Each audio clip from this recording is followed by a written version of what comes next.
You changed the sound of country radio. It's your fault, you son of a bitch. I don't you want to claim that, but you started the fast phrasing. No one ever did that. The fact is that your journey through being on the road, your decision to stay in Nashville, I mean, it sounds corny, but it's touched a lot of people. I grew up in Hollywood. I always try to ask this questions because it's kind of be obvious, but what's the worst thing that's ever happened to you, and what's the best thing that came out of that? The only thing I see now is like how I let myself get away from myself. I'm not gonna let my boy's death be the worst thing that ever happened to me. I'm gonna say that his loss is the greatest thing that ever happened to me, but it's changed me in the most profound ways. Thank you for tuning in to the Good Grief, Good God Show, a show featuring raw, honest conversations about surviving things that suck. Hosted by Grammy nominee and Emmy award-winning hit songwriter Brad Warren of the Warren Brothers. Coming up in 1 minute is episode 2, but first allow me to introduce today's guest, a 5-time Songwriter of the Year and Hall of Fame songwriter Jeffrey Steele. Personally, Jeffrey shares in common with Brad not only being in recovery for a decade, but the tragic loss of a child. Jeffrey brings an incredible amount of wisdom to any commentary on the music business, but even more so about finding the good in grief. Here's episode 2. Enjoy. That all right. It's no longer like, oh yeah, I'm doing all right. You either commit to it or you don't. I couldn't wait to turn 50 because for a guy in my 40s, I looked okay, but for a guy in my 50s, I look pretty good. You do. I mean, I have no problem turning into an old man. Oh yeah. A lot of people are like, oh my God. Well, you're crushing it, so that helps. But you know, being a grandpa and all that, dude, it's like it's a whole like I earned it, like kind of thing. I agree. So I agree. I am not at all like it's funny, I was gonna save till the end, but I was gonna ask you the last thing I was gonna ask you, but I'll start with it instead because I don't have a format. Like, how do you this is gonna sound funny. How do you wind this down? Like, I'm wondering for me, like, how do you wind this? Like, what is it? What do you mean, like this career, songwriting? You know what I mean? Shit, you know the answer to that. You fucking don't. I can still get a record deal, man. You never know. Oh, you're kidding. We have to retain hope? No, every time I talk to Ira Dean, I'm like, dude, stop. Let's just write a fucking song, dude. See, I'm just wondering if I'm making a new record for if I could just be a guy. Shithead Records. It's like, fuck. Stop already. So you don't wind down. You just I always know. say this is the only job you could be retired for 2 years before you know it. We bought a farm out in Giles County. Like in the middle of freaking nowhere. And like, yeah, man, I'm reading all these books on how to make honey and, you know, always wanted, you know, we used to have a garden when all the kids were younger and all that. And really want to have a room for all kinds of shit, kind of big barns, all kinds of shit. And you're going to be Farmer Jeffrey. Yeah. And so and then, you know, we've been on the road this summer, literally the whole summer we've been on the road. And you know, two of us just traveled together and I was like, well, you realize if we really wanted to do a farm, we'd have to hire somebody to do it for us. And we could go over there and hang out like on the weekend or something. So what do you do? You know, and what my first thought, there was like this old kind of like, I don't know if it's a slave cabin, but there's like this old cabin there on the property. And, you know, the first thing you do when you get, I'm like going, I could insulate that and probably put a little console in there and have a little studio, you know. Yeah. So I don't know, you know. Yeah. I mean, I don't know if I want to though. But I think you morph. I think you morph like you're morphing right now, and life. That's the thing now too with me. It's like God's kind of. I'm just asking, what do you want me to do? You know, I have this gift. You know, what do I do with it now? Now that I know that I have it? You know, I've been abusing it for 40 years, and on the other side for 4. You know what I mean? Like now, what do I do with it? Like show me what to do and show me how to get all the people that were afraid, like I was afraid so much. I was afraid of. You know what I mean? And that's an interesting. And I pray that every night when I go up to play, like, you know, it's 25 people, it's, you know, 5,000 people, whatever the hell it is. I just say a prayer every night, like, help me communicate something. that's more than just me going up and singing a song, you know, like, and so I think, you know, you get older and you start getting more, you know, like you're thinking about stuff more. Authentic vulnerability. You are literally, I remember when your son passed. We've known each other before that. And then I saw you at the BMI Awards, whatever. And I saw you destroyed, like just body language. I could just see it. And then, you know, I didn't see you for a couple of years. People come weaving it out. And then I saw you like resurrect yourself. I don't even know what the process of that was like, but yeah, we reinvent ourselves every segment. Like we're 4 days or 5 days from being empty nesters. Oh man. And so it's like new era time. Yeah, and that's what happened to us. And what happened to us was same thing. You know, all the kids were out of the house now, and my crazy story is my dad. My dad always wanted to be a singer-songwriter. So I don't know how that stuff plays into life, but he was a machinist, and he raised 5 kids. California? He grew up in Hollywood, California. My dad was a blue-collar guy, but he always wanted to be a singer-songwriter. And he had his guitar, and he played his songs every day when he came home from work. He used to have the song titles painted on his guitars. Was he good? He was all right. He was all right. My mom could sing a ton. She would never sing. She would never sing in a band or anything. She just sang in the house. Amazing voice. My dad was okay, but he actually had one song charted about 66 back in the early 80s or late 70s maybe. And anyway, that was kind of my journey with my dad was, you know, he fired me and he didn't want me to cut my fingers off. And he goes, you need to go play that guitar, you know, and I'm like, you can't fire me. I'm in the family. I'm doing a good job. He goes, you're gonna cut those fingers off. I go, yeah, but I want to. He goes, your brother's a caveman. He'll take care, because it was a real Neanderthal sort of job.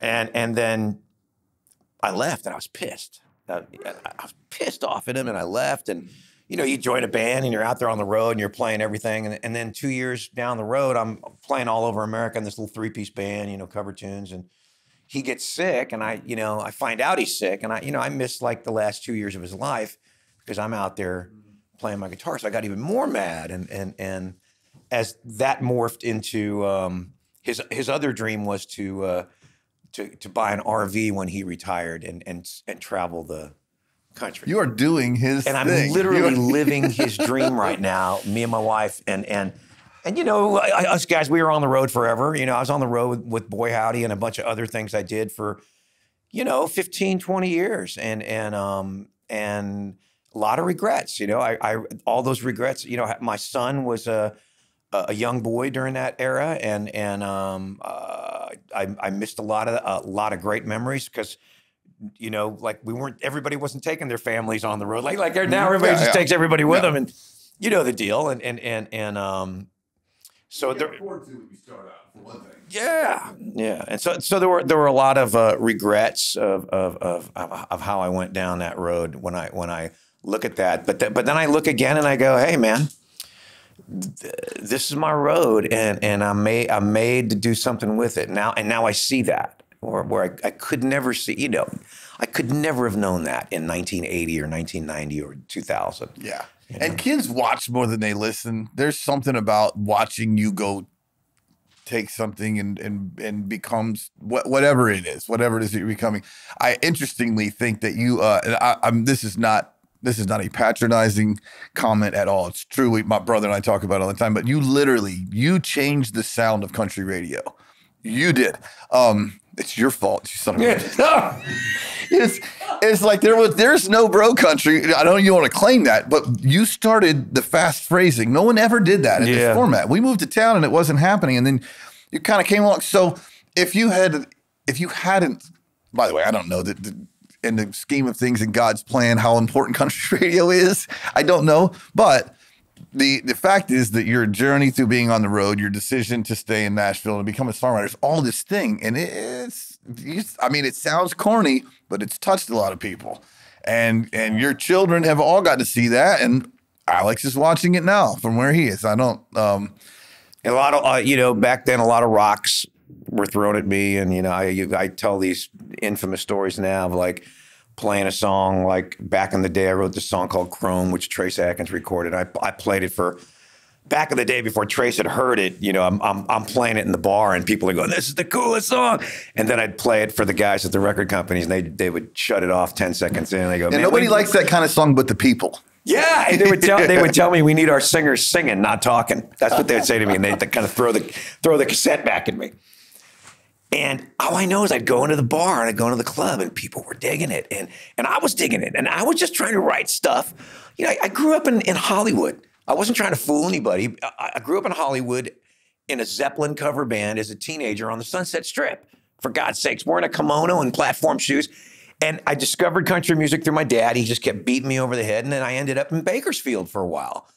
And then I was a byproduct of that. You know, Dwight Yoakam was in LA in the 80s. And I was in that scene with Lauderdale and Buddy Miller and Lucinda Williams. We were all part of that scene chasing Dwight around.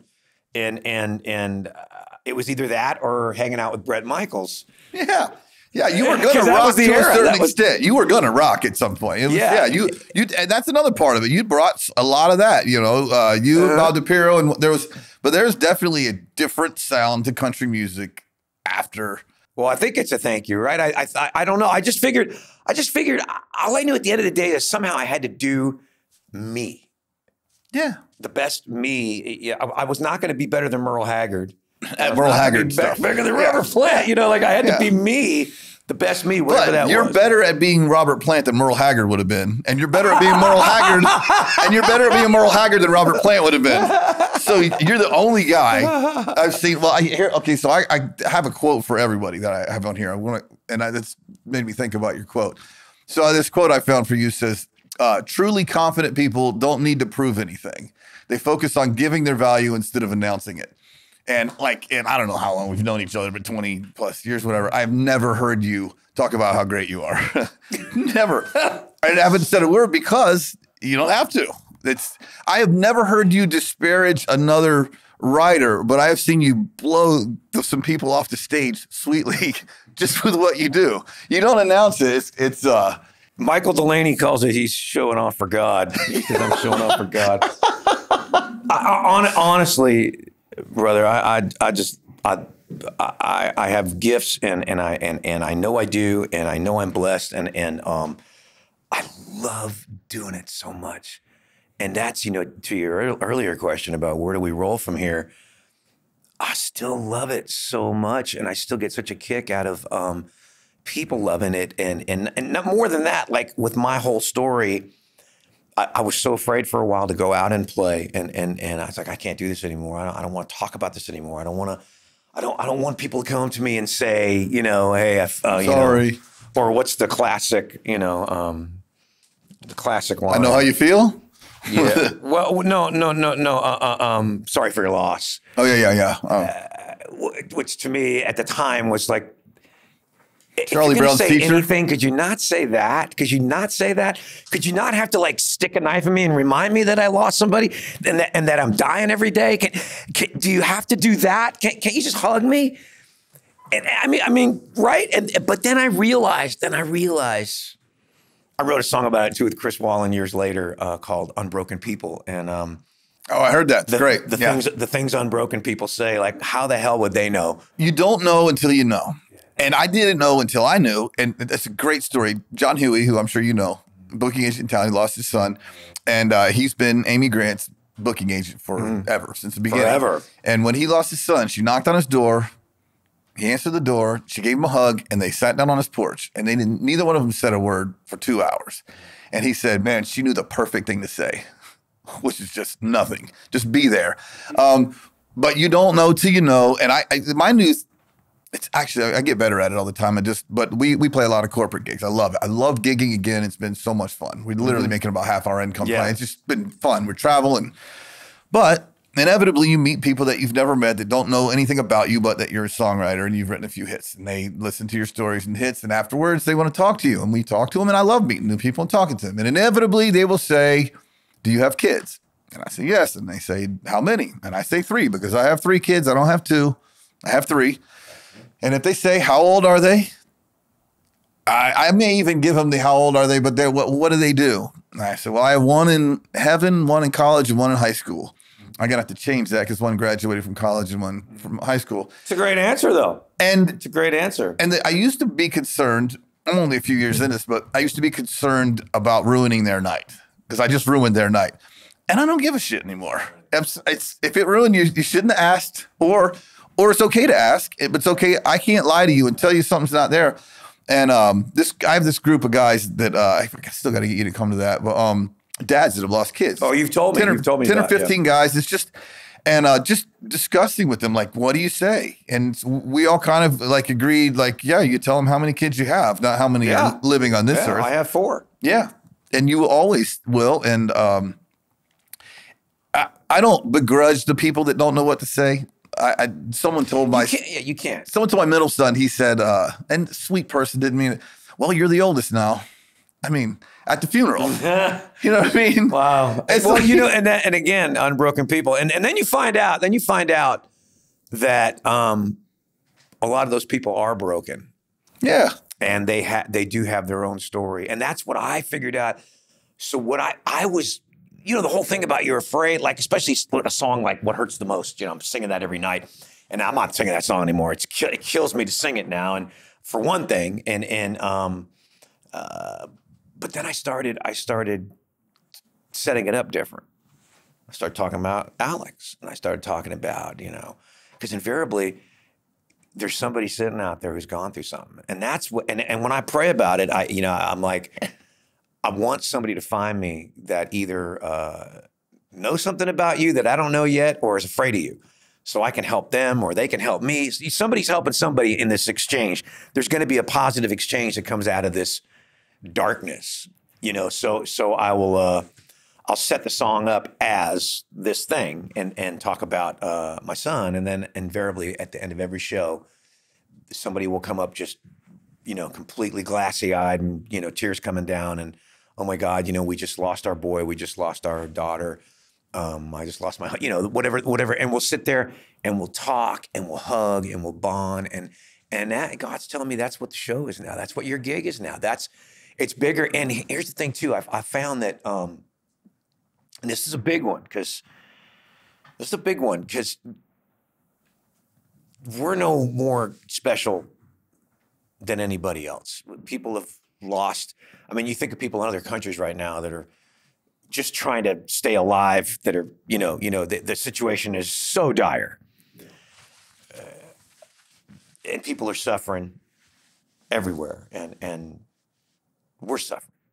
And we're going to suffer for the rest of our lives. And I've come to the conclusion that we have to take the suffering. We have to take our suffering. And the point of the suffering, I think, is to give it to somebody else and turn it into something good for somebody else, like to make it a smile. Because they're out there, man. They're everywhere. There's people out there that are so miserable. They're so hurt. They're so broken. They're everywhere. And they're smiling just like we are.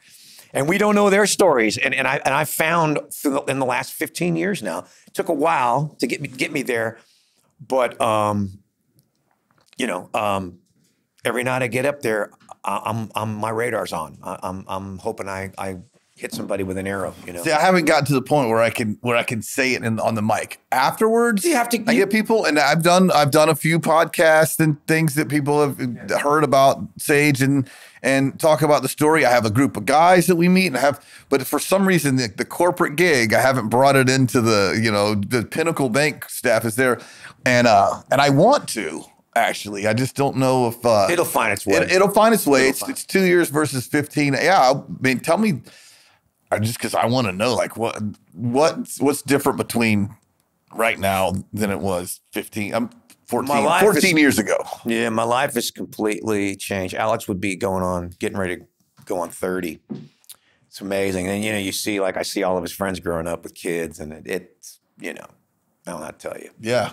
He was 13 and a half, so he was right there turning into a man. He was just starting to turn into a man, you know, and he was my only boy, and he was the most amazing boy. And every parent says that, but he was a musical talent, his athletic talent, his filmmaking skills at like 10 years old.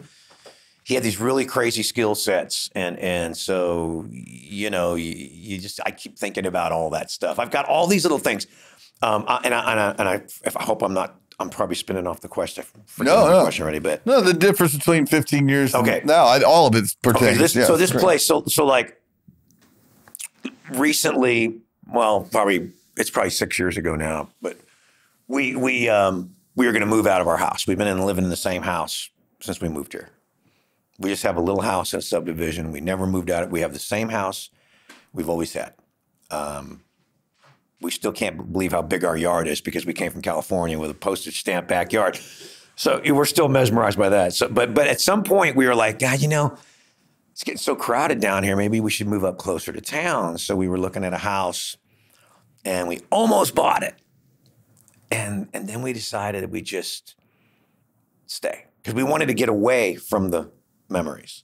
Wanted to get out of there. It was just too much. And so we decided, hey, let's maybe just, we'll fix up the house a little bit, blah, blah, blah, blah, blah. So Stephanie wanted to do this kind of like Italian looking covering on the bricks because it's a red brick house, just typical little red brick house. And I'm like, yeah. So one day the workers were out there and they're putting the stuff on. And my boy had, he would make these moves. I built him a skateboard park in the backyard where the basketball court we had, and we turned it into massive ramps everywhere. Like, it was pretty awesome. I would download the plans from the internet, and I'm like, okay, I can do this.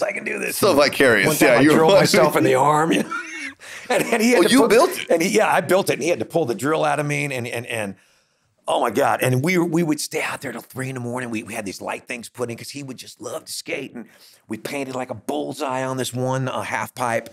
And so anyway, he would make these movies with his friends and, skate movies. And so as this guy was painting up the house, there was the title of the movie and then his name and his buddy's name under it, produced and directed by. He wrote it on the bricks, and I'd never seen it.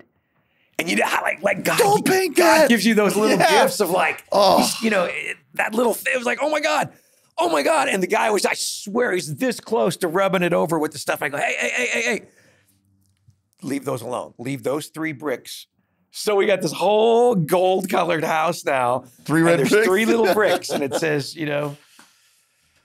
That's amazing. I love it. Yeah, there's the fence on our yard. There's a wrought iron by this brick, and Sage helped my father-in-law paint before. Yeah, like 2 months before he died, and he was out there painting and sloppy as hell. And there's white paint on the wrought iron, and I love it. I never ever would paint over that white paint all over the wrought iron. That looks terrible. But there's crazy things like we'd bought him some new furniture. At some point, and he carved his name in it. And my wife was so mad at him. She goes, we just bought that furniture. She's so happy he did it now. Yeah, and his name's in it. And you start, you don't like desperately hold on to it, but you just kind of go, it changes your perspective of how you looked at things back then too. You're going, you know what, man?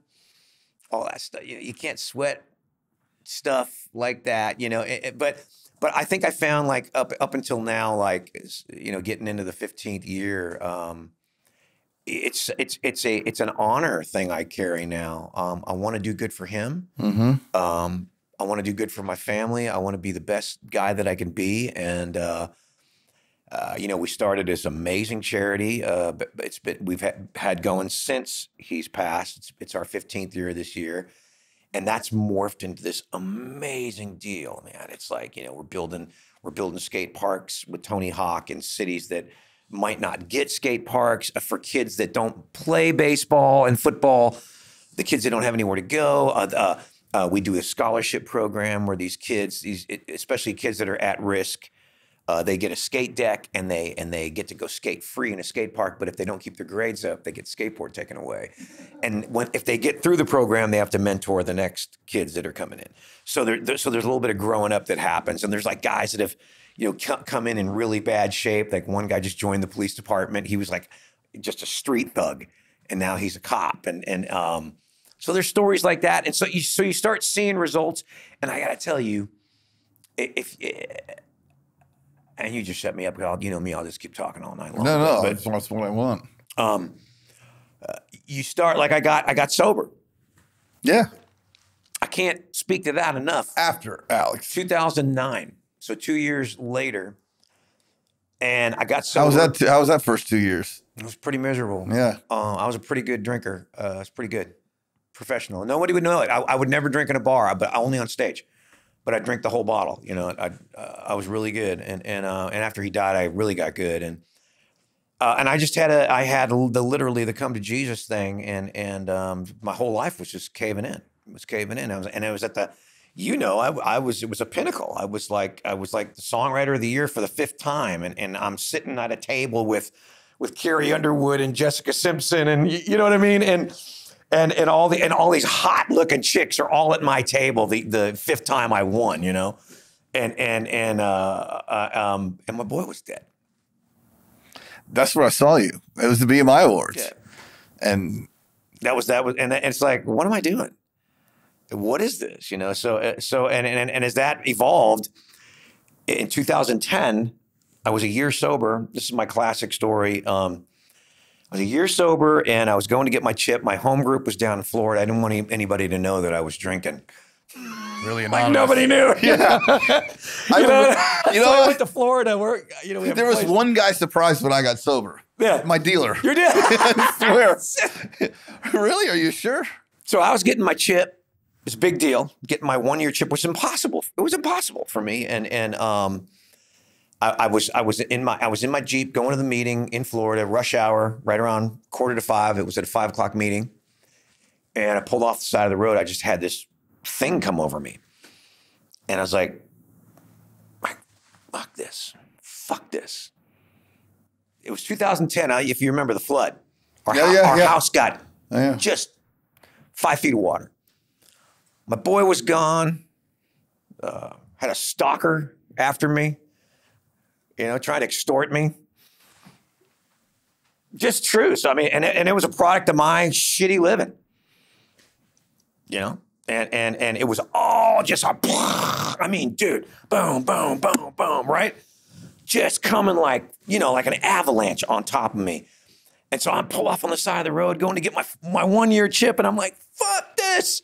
I'm going to get a fucking bottle right now. And I am going to guzzle I'm going to get drunker than I've ever been in my life. If you don't show your face to me right now, you got to show me a sign and you got to make it something that I know. I got to know it's you. I got to know it's you. I got to know without a doubt you're here to let me know that everything's going to be okay and that there are blessings in this, because I ain't seeing none of that.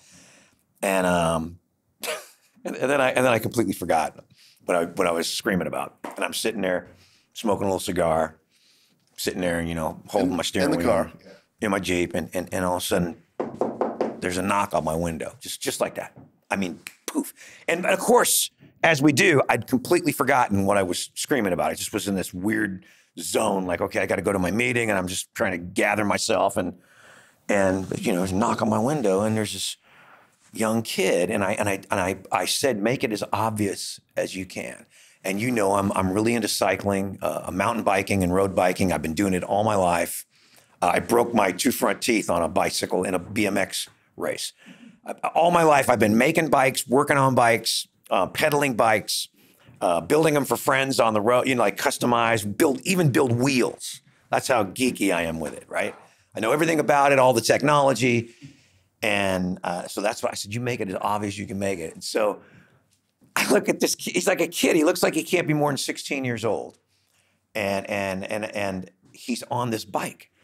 And it's the shiniest red paint job I've ever seen. And I'm in the middle of Florida on the expressway or the big 5-lane road at rush hour. And all the cars are going by. And it's got lights and reflectors and flags and I mean lights and things in the rims that light up all over it. And I look at him, and the first thing I say is, hey, I don't have any money. I roll my window up. You got nice reflectors. I'm not giving you anything. And he knocks again. And I'm like, dude, seriously, what do you leave me alone? And he looks at me, he goes, are you okay? And I'm like, yeah, fine. I roll my window up. He knocks for a third time. And I look over like, what the hell? And I said, hey, I'm okay. He goes, are you sure you're okay? Do you need, can I help you in any way? Are you okay? And it's so random because cars are just flying by. And who stops? I mean, who stops, right? And so I turn around a fourth time and he's gone. And I can't even explain to you what this bike looked like because that's my thing, right? And so I turn around and he's gone and there's nowhere, it's Florida, it's flat, it's palm trees.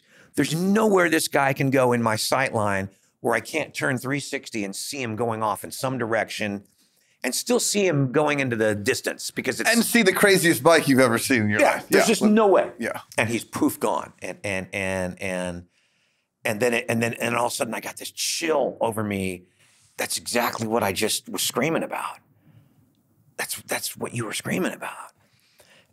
And so, boy, it just like smacked me in the head, dude. And I went to my meeting. I got my chip. I never looked back. It's been 14 years since 14 years this year coming up that I haven't had a drink. And it's not even that. It's not even that. It's what that moment did to me, and it was letting me know. From there, you start meeting people. Like through my charity, I started meeting other charities, started meeting good people. The world is full of really good people. And, our business, we're just trying to protect ourselves from these people that are just trying to take advantage of us all the time. And we're just trying to, raise our families in a weird business that's trying to, where bad behavior is celebrated and not, it's all celebrated and they're flying the flags for it. So and I just kept meeting more and more and more people as time went by. That turned into me meeting this preacher who I was going through a little bit of a health thing a few years ago, which I think was a product of just trauma and undealt with trauma. My youngest daughter really, really suffered the most. She kind of took a really bad turn after all this. She blamed herself. She was there with Alex or something. I can't remember the day.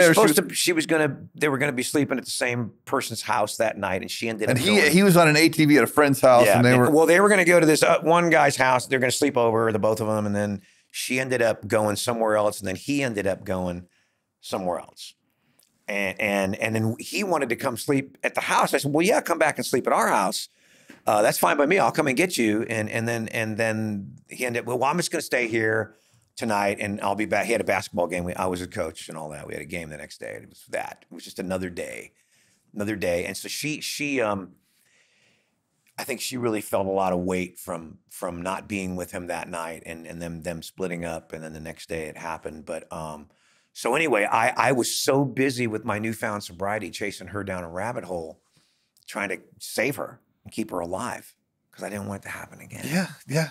Surely you wouldn't do that again, but you can't help but worry. So I had so much trauma that we never grieved. Me and Stephanie, we didn't really get to grieve Alex because we were trying to fix her, which we couldn't do. You know the deal. It's sobriety. You can't fix it. So, and she was a kid. She was, 15 at the time. But you're going to try. So I'm making this a long story. I'm sorry, but no, it's supposed to be a long story. But my health got a little funky. I had this thing from the trauma that I held in forever. So what did it manifest? I mean, I was having breathing issues. I was having so much stress. I was having stomach issues. Just think, I've never been sick a day in my life, And I was riding my bike. I was riding my bike 100 miles a day at one point, and like 3 days in a row. And my doctor's like, "Is that fun?" I said, "I don't know anymore. I don't know. I'm just doing it because it's like a zen. It's the only place I can go where I'm not thinking about everything, every single second of the day." And he goes, "Well, I think you're killing yourself with it." Wow. And so all those little things of reevaluation, and then all these people that I've met have got me to this place 15 years later where, I started a prayer group I got 100 guys in it now. And I've seen the most amazing things happen in this little text prayer group. Like things happen. And you can say coincidence, you can say whatever you want, but I know. Yeah, but see, like, God knows biking is your thing. Yeah. He's going to put this crazy bike in a kid. Yeah. That's going to knock on your window and they say, oh, yeah, you know, you can live as though nothing is a miracle or as though everything is a miracle. I'm pretty much everything's a miracle. My wife saw an angel. There's no doubt about it. I had a conversation in Lowe's. It's a story that maybe for another day. We had tell me. The week of Sage, there's a phone sitting in the console as we're driving from the cemetery, and the phone her phone, and it just lit up, and it said, he's okay. Like if you were to say Siri, but no, it just said he's okay. And there was I've tried to say he's okay into a phone 1,000 times. Yeah. I'm not sure what you're saying. Yeah. This phone just appeared with it. I get chilling right now thinking about it. It's giving me chills, and it stayed on for like 30 minutes. Like as we drove around, got lost in Franklin because I couldn't, the signs are there. I was gonna like so year one, it's like there's that broken leg and the swelling is around it. And then year two, it's like the swelling went away. I thought year two was going to be easier, and it was actually harder for us. I'm in year three, and I feel like I just said, God, you got to show me. And not you have to make it. I've been sober 17 years, so I always had a really quiet agreement with God. You take one of my kids, I'm drinking. All bets are off. Don't mess. Well, ironically, it's never entered my mind. It's not. It hasn't entered my mind, and because there was substance involved in his thing, I just find myself just more and more angry with drugs and alcohol than anything, really. And I am getting to the place where, first of all, I told God, make it obvious. Tell me what I'm supposed to do. And that men's group that I stood, the dad's group was not for me so much, which I get, you know how it is. You serve and you get fed from it. Yeah. But because I'm in recovery, I have people to talk to. I have a sponsor and I have sponsees, and there's a lot of honest dialogue that goes on between we recovery guys that regular dudes don't get. So I was meeting some dads that had lost kids, and they had never talked about it. 4 years, 5 years, never talked about it with guys. I'm like, well, that sucks. How do you? And so that being a reason to start that. And so I'm open to that, whatever it is that God wants to do, but it's started in the third year. Like Sage played football at Father Ryan High School and baseball. And I drive by that high school every day, right? It's on 65. And sometimes I drive down 65 and rabbit hole into what if land, like your poor 15-year-old daughter did with her brother. Mm-hmm. Well, what if this, what if that, and what if that? Yeah. And if I had, if only, and if only, and if only, and that's not, we can't do that. I already know that. And then lately, I can pass by and just smile and say, yeah, he scored touchdowns. And that was cool. And that was a great, and take the good memories and actually enjoy them. There's pain even in those. I'm grateful for some of the pain, but like joy and suffering are kind of in the same, not happiness, but joy. Well, difference in that? It's a weird thing. And to finish the story, when I was going through all this stuff, I met this preacher, and my daughter turned me on to, and said, you ought to get somebody to pray over you. And so he prayed over me in O'Charlie's parking lot with two other guys from the church, the elders, you know. And I had a moment. I had a moment in the parking lot at an O'Charlie's in Antioch. And that's what kind of solidified, you know, this is years later, and this kind of solidified the road that I was on. But I mean, all that to say, you just keep walking. You know, to your point, talking about the broken leg. You know, I did an interview. I remember right after it happened, and somebody asked me, "What's it feel like?" And I said, "Well, I feel like, you know, came back from war, and I've lost my arms and my legs." And someone's going, "Okay, get out there and go get him, kid. Get back out there and go do it again. You know, like go show him. You know." And so at some point you get to a place where you go, okay, all I can do with this is never going to go away. And I'm not telling you that to no, I know. Piss you off or make you sad. I'm already there. It's an honor. And I think, and here's the thing that's really hard here for people to deal with.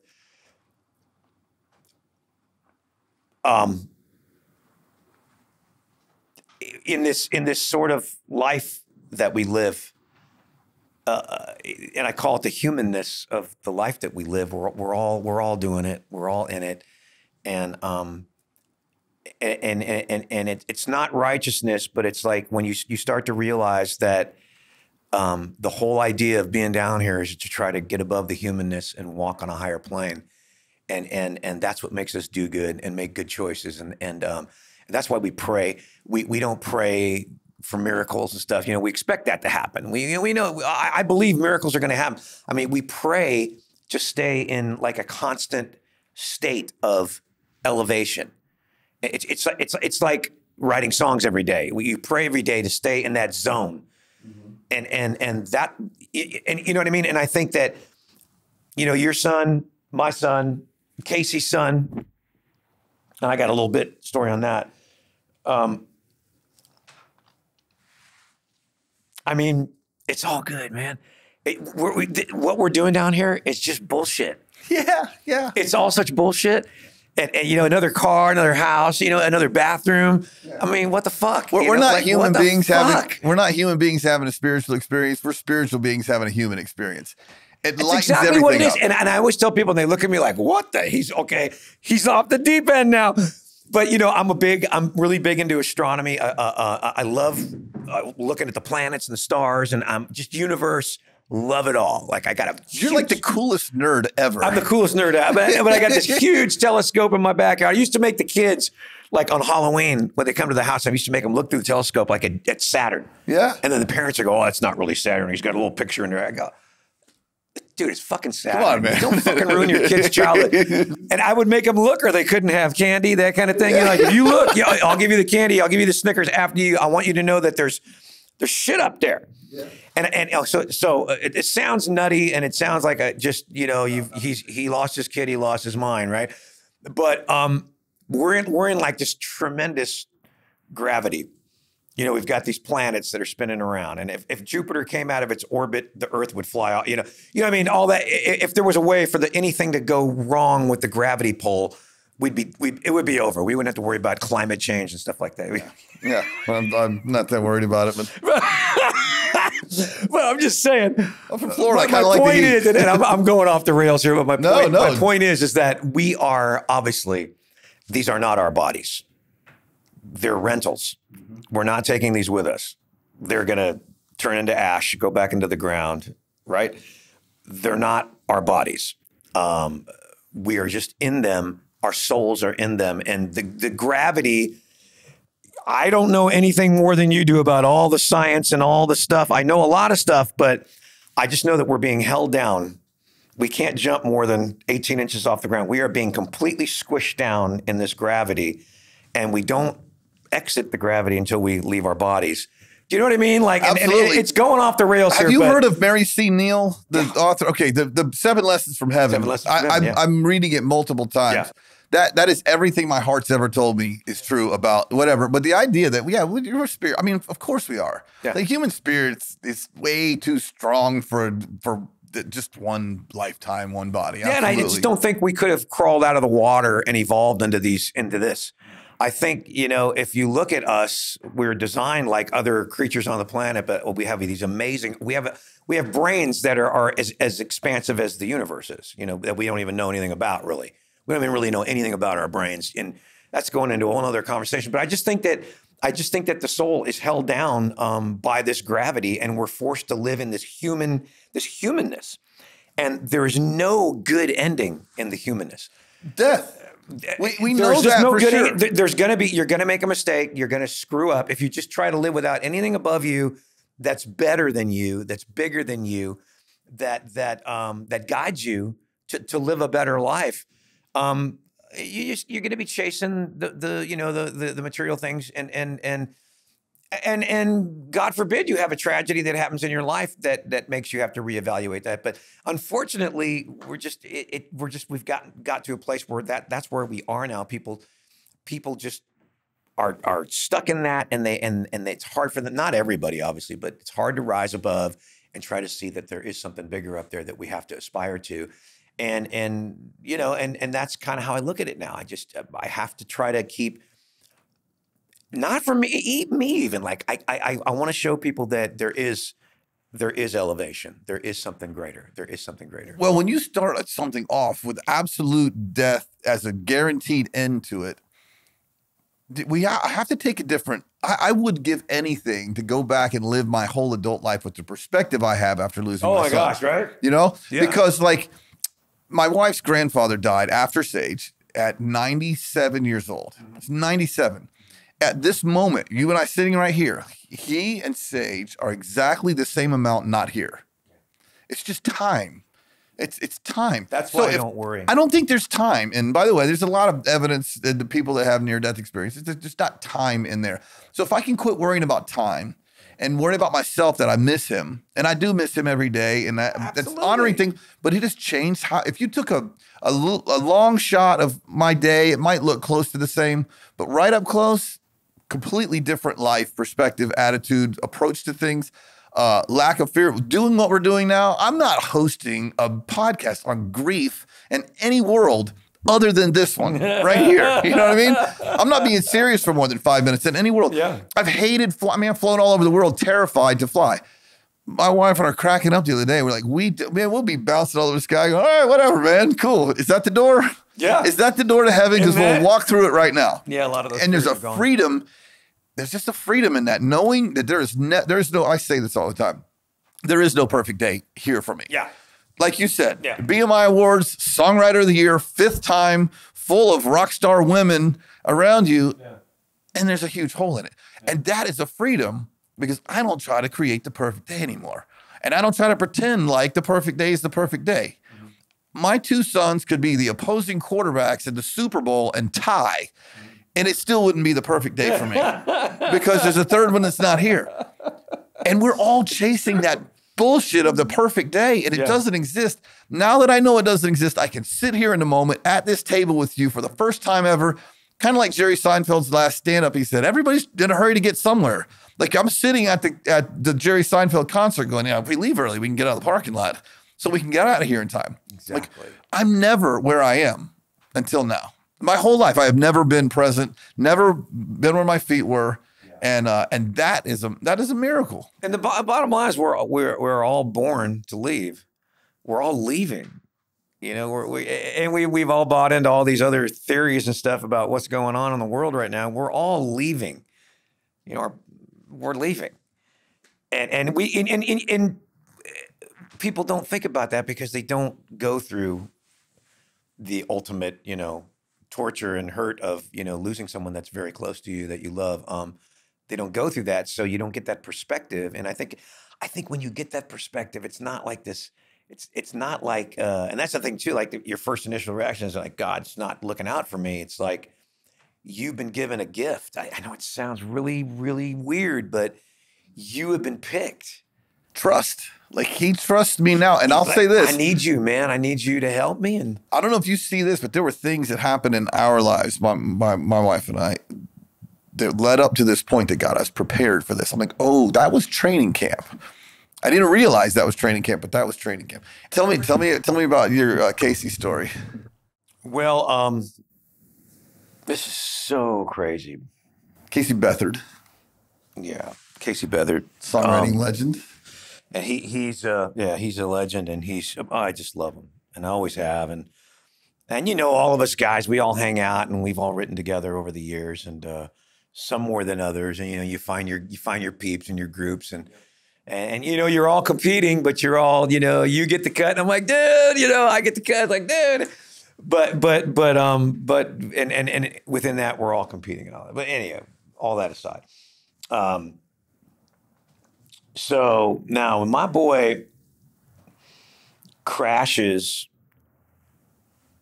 and a crazy thing was his injury was to his heart. And if you knew my boy, he was on the bus with the special kids. He was with the little kids, and he'd like, if a little kid came on the bus, he'd always be like, you know, you could see the fear in him. He'd like sit next to me.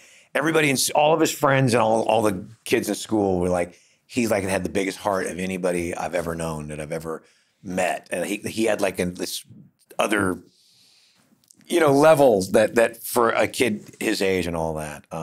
So anyway, his injury was to his heart. And that really tore me up. And then, you know, you go through the whole process of identification and all that stuff. And it's a lot. It's a lot, man. And it's so much to process and so much trauma. And there's just so much trauma. I don't have to tell you. It's so much freaking trauma. I still see it every day. I still see him there every day. I still see it. I still have, you know, it's 15 years later, but I see it a little bit different now. It comes now, and like you were saying, I'm coming down the hill now, age-wise. Yeah, we're all getting out of here. Unless you're 100, going to be like 120. Yeah, my mom just passed away actually at 99 and a half. So I don't know whose genes I have. My dad died really young, but anyway. So he gets injured. Right in front of Casey Beathard's house. Are you kidding? Yeah, Casey Beathard's house. That's where he was. There's some property there, I think, that Billy Ray Cyrus owned over there. Yeah. And the guy, the family, the kids that were with him and the dad, I guess they had access to the property and they went out there and whatever. That was a long one too for me to get past all of that. That was a long journey of forgiveness. But I knew I had to. I knew I had to just go, hey man, nothing I can do. You know, another story. But anyway, so when it happened, it was way out in Thompson Station at the time. You know, so everybody's like, well, only got. You know, they heard some songwriter's kid got in this really bad accident and was life flighted to Vanderbilt. It's like, well, God, the only kids that live out there that are songwriter, that would be Casey Beathard. Yeah. So they thought it was Casey's kid, or one of Casey's kids. And then it turned out it was my boy, you know. So keep in mind, that was 2007. And so I'm at the Bluebird the night somebody tells me that Clay got murdered. And I just immediately went in. It was the weirdest thing because, like I said, there was so much I didn't grieve because our daughter was going through so much stuff. We just didn't get to, you know, process stuff. We just had to keep going, you know, and just keep walking. And when I just walked off stage and was going to my car and said, hey, just heard that Clay Beathard was murdered. And just now at the club, I'm like, oh my God, it's like, you know. It's close. And I just went like into this shock. Like it was Alex, like it was the same thing. It was the same thing. And so I immediately, you know, started praying. I just kept praying. Lord, you gotta get me back. You gotta get me with Casey. I've been through this, you know. I don't know anything, but I know everything. Yeah. You know? Yeah. I gotta be with him.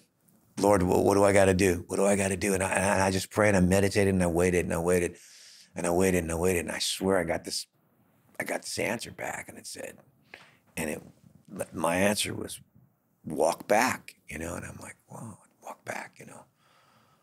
I just kept praying about it, and the same two words would come into my head, walk back. And I didn't know what that meant, you know? I wasn't sure what that meant. And you know, went to the funeral. I saw Casey, and then, yeah, I love Casey. You know, you know, we're all there. You know, it's kind of like being at a #1 party, right? Because like it's all of our buds, you know. So many, yeah. So part of you like is forgetting my awards, right? And then part of me is like knowing too that it's okay.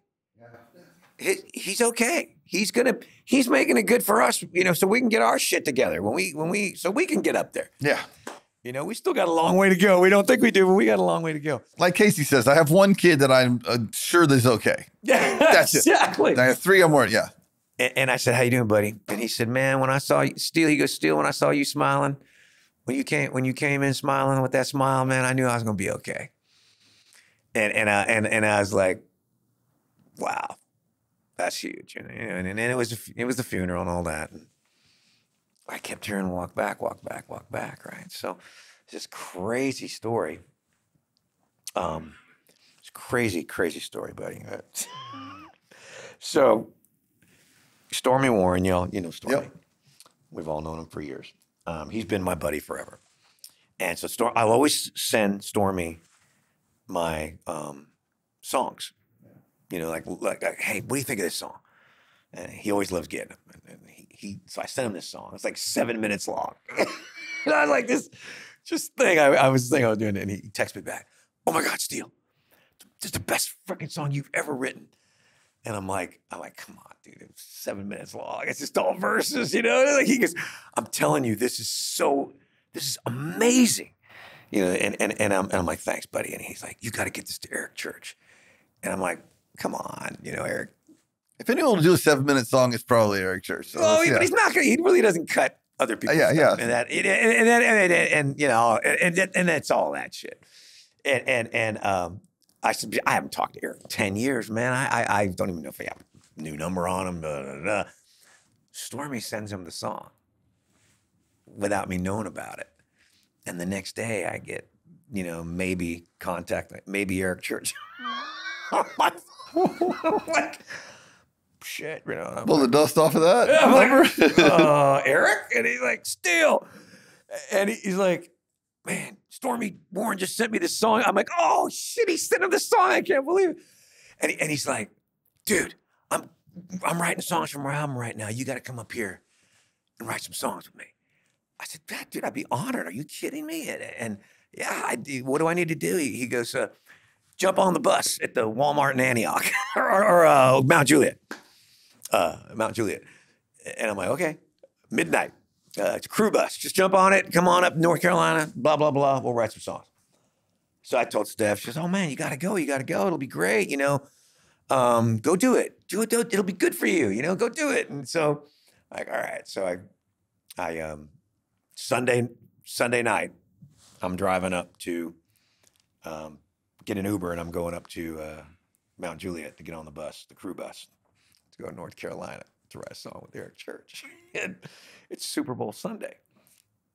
So, you know, it's the year of the 49ers. Win Super Bowl. And CJ's backup quarterback. And Casey's oldest son. Yeah, his oldest son is at the Super Bowl. So I know that Casey, without even thinking about that, you know, and it's almost midnight, and I walk up on the bus and sprawled out.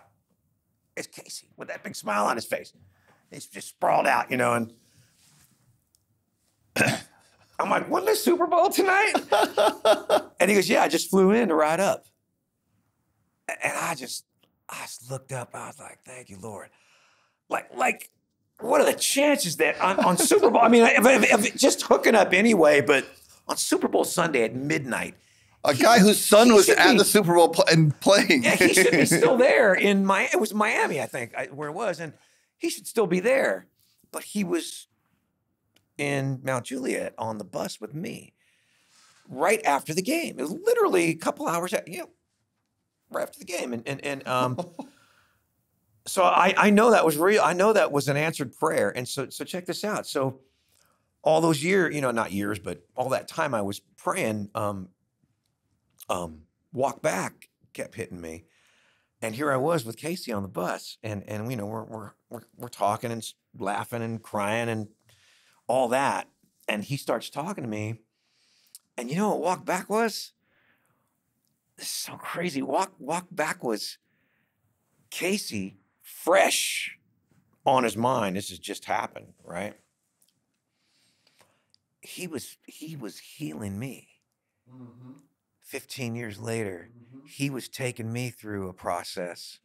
I don't even know if he knew he was. Because you never took the time to grieve. I was living, and it was coming, you know, the trauma was, I was feeling it. I was feeling it in my health. It was taking over, you know, and it was the first time, I can't even tell you how. And this is last year, 21. So this is all these years later, all these windows, blessings. And that was the thing when I got sober. There's no blessings in any of this. And you got to walk down the road. You got to walk. You got to just walk. It's like, trust me, walk, elevate, stay up here. You're going to go down. You're going to slip up. Try to stay up here with me and watch what I do for you. And Casey, he walked me back to it. He walked me back to my fire, and I can't even tell you that shit was falling off me like you know, like in the cartoons, those big those metal weights. You know what I mean? Like this is 1,000,000 pounds here and 1,000,000. Yeah. Like, and they're like falling off me. Like shit was falling off me. I was like floating. And I'm on a bus riding up to North Carolina from a Walmart, you know. Fuck, man. And so here I am sitting with you right now, and it's like, it's a constant walk. And I do believe that we're picked there's a plan. It gotta be a plan to it. I mean, we're picked. I mean, guys like us are communicators, and we know how to reach people. We have these gifts that we know how to put stuff down. I mean, we're not more special than anybody else, but I do think that we get chosen for these things. And the whole idea is that, like I said earlier on, like take this this pain and this suffering and spin it, man, and start to do some alchemy and spin it into good shit. Casey kind of alluded to, but I talked to him here, and he kind of alluded to like somebody saw, you know, because Casey's, by the way, is a spiritual giant and always makes me feel closer to God just being in the room. Just being in what the a room. guy to walk you back. Like he and Susan took us to breakfast like a month after, and it was like this. I was just bawling at breakfast. Yeah, they were just absolutely. there with us, just in the moment, and then you know, a year and a half later, I actually texted him. I said, man, didn't even dawn on me that it had only been 6 months for y'all. I felt like, well, you've been through all this. You know what I mean? And they hadn't been through, I mean, it's 6 months. They hadn't even been through anything. Brand new. It was brand new, and they would do that. But with Casey, like walking back through that thing and having the kindred spirits that we have, it just kind of makes it obvious what God's plan is for me, and it is to share this grief and the road out of it with everyone. So cool, brother. There's no, if you share it, it dissipates, and there's very few things that I think for sure are happening. But man, nowadays it's like, yeah, this is the road, and I'm like, you ever heard the wear life like a loose garment thing in AA? You know, man, life is looser on me than it's ever been. And then stop trying to act like you know what just happened is another great one I like. We don't really know, and it doesn't mean that every day is perfect, but no. Overall, the purpose, I see the end as like a positive. Because we're going. Yeah, we're going. And you know, my mom just passed away, and she was 99 and a half, and you know, I'm getting, you know, I'm so sorry. I was smiling. Thinking and thinking like, you know, that, okay, I'm not telling anybody, I'm not preaching to anybody, but what do you think? You know, what do you believe? You know, what do you believe? Like, because it's impossible to think that end is going to come.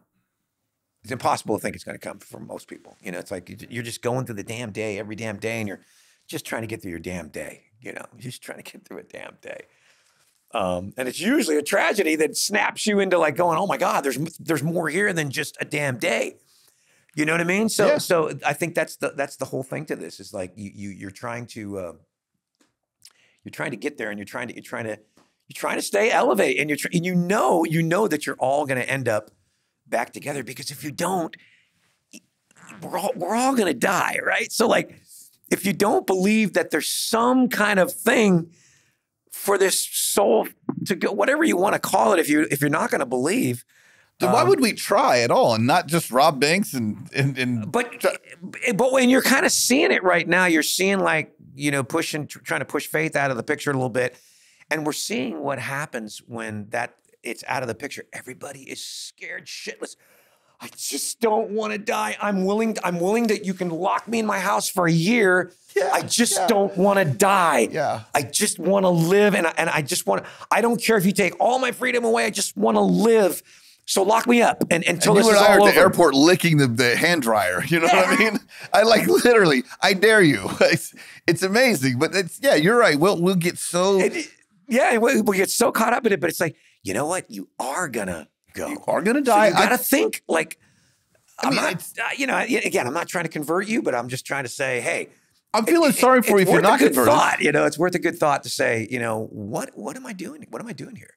And am I still chasing these things that are just ultimately human things that are dead end roads? They're all dead end roads, And in God's plan, like I asked Michelle when this happened, I said, would you rather miss the next 30, 40 years with Sage and spend eternity with him or get, more out of this? And this is so fast. A day will be like 1,000 years and 1,000 like a day. I mean, I really would love to go back and start my career, my marriage, my adult life over with the perspective of this is not that big of a deal. Of course, but you're made to have to do it this way. It makes you a better man. It makes you a stronger person. And makes you a better mentor to others to have that pool of experience now. And like I said, like people say, hey, you ever, all the stuff you've done in your career, you have a lot of regrets. I said, yeah, I got tons of regrets. And they're all based around basically my family because I spent so much time on the road. And but they're regrets, but I don't regret them. You know what I mean? I was gonna say, is there a better word than regrets for them? Because I don't regret them. I feel yeah, because I don't want to say regrets because they got me here. Yeah, and maybe it's the wrong word. So but you know what I mean? Like I don't regret them because that. I mean, the road is the road. The road is the road, and you don't know what hand you're going to get dealt. And I almost feel I'm not going to say worse is not a good word, but like for people that don't have a profound experience that wakes them up and shocks them out of their system and makes them think about something a little higher than themselves. I think that's almost worse. A little bad. I don't know. I can't. I mean, it seems like this crazy, like almost an arrogance of pain. But if you haven't been through, if you haven't had your puppies run over, you don't have an addiction problem, you haven't had a tragedy in your life, I have a hard time relating to you at this point in my life. Now, teenage kids, I relate to them because I really feel, went with some buddies that spoke at Arch Academy, which is the Cumberland Heights teen program. The other night, it was great. And this room full of sages, did 2 of them in a row. And it's just, there's like, they all looked like him and they reminded me of him. And I told them and they listened and they were kind and they thanked us for being there. And it was really cool. I don't even know where I was going with that, but it's there's so much to, that we can do in these moments. And then there's also so much that we can't do. And when God is in control and I can let that be, it sounds so corny because I grew up in Baptist church. And I don't even want to, when you say it like that, but that is the truth. Like why are we going to church and spending and tithing and all these, is it this process of this life or do we really believe what we believe? If we do, we should be able to get over this tragedy. We should be able to see the joy in it and be happy for where they are. And I have moments of that. And then I have, moments where I just straight miss them. Yeah. Gosh, there's so many things to hit on because, the alternative, for me was just, to just slowly just kind of take my life, you know what I mean? That is such a stark, and it's not like, that's not the eye open, but that when you just look at that for what that is. So this tragedy is either going to make you slide down into the gutter as far as you've ever gone, or it's going to rise you up. And it's just the simple straight up fact that you're looking at that now, that everything else has been cleared out of your path and you're seeing that and you're seeing that and you're just going, okay, what am I going to do with my life here? Where am I going to take my life? And why? Okay, you forget the why this happened to me. It happened to him. Yeah, I know you can't go to God and go, you know what I mean? You don't know how this feels, because he does. This happened to you, so you can. And I'm seeing it like I was telling you before. Like I get on stage, it doesn't matter where I am, and I'll bring it up. And invariably, there's going to be 1, 2, maybe 5, depending on however big the crowd is. There's going to be that many people that want to talk to you about their situation. Yeah. They want to know how to start a charity, or they want to know what to do. I said, here's what you got to do. I said, you got to do whatever you can to make it good. You got to make it good for your boy, for your girl, whoever it was. start something. You don't have to try to start a big do something in their honor. Do something that elevates you to God. Do something that just do something that lifts things up. God knows that everything going on in this world right now is just such shit. And it doesn't take very much shit 24/7 to look at what we're looking at right now. And then you think, can you imagine if the same amount of people had even a half a day, 1/2 day, we had all the people in the world thinking positively or praying? I'm thinking, you know what I mean? Like, I mean, we come up off the ground. We have never done, people just don't do that. It's because we're human and we're down here in the shit. We're down here in the shit and we have to try to elevate because we're down. This is why we don't see people doing, like, there's a lot of great people doing great things in the world, but they're never advertised. They're never, you know what I mean? Those flags don't get waved and people get bored watching it. Yeah. People want to see drama. They want to see all the drama. But can you imagine if we had a conscious effort to actually keep it up there, what a difference it would make in the whole entire planet? But that's, you know, those are I have trouble bathing in the negativity now. Like it just, yeah. It'll hit me and I'll participate for a moment. And I've literally had to end some conversations recently with people I love and go, I can't be that negative right now. What we're talking about, I don't care enough to be negative about. And I'm typically a negative, you know, kind of guy, but the petty, by the way, most of it is, like you said, it's all bullshit. Most of what we're doing, like, financially, like we're having financial stress. One of my youngest son the other day said, Dad, I'm just worried. He's getting ready to start college. He's 18. He graduated from high school. Not a care in the world. Sweet, good looking kid. And he was, you know, he's ready to go. And he said, I'm just worried I'm not going to make enough money. And I said, I'll tell you how to make enough money. Just don't care what anyone thinks. Yes. Because you're not going to work. You're not going to starve. You're going to have a home. You're going to have a car. You're getting ready to go start college for free that I'm paying for. If you don't care what anyone thinks, you've made enough money. You will be fine. You're a hard worker. We It'll all fall into place. The competition is now for me is with like me. If there's a competition, like it's funny with the emotional pain came the, I don't know when yours came with the like the physical, but I got okay with physical pain. I do everything a little better now. Everything. Father, husband, listener. I may not be great at everything, but I'm better than I was. And that went for like, just when I work out, I'm like, yeah, I could take way more pain than I thought I could because it's not going to kill me. And the benefit of that pain, and by the way, if it kills me, good. You know, there's a trump card. There's a trump card to play on the world. You know, you saying that, it's like, oh, he's freaking crazy. He wants to die. It's like, well, it's not that. It's like you know now, we're all going.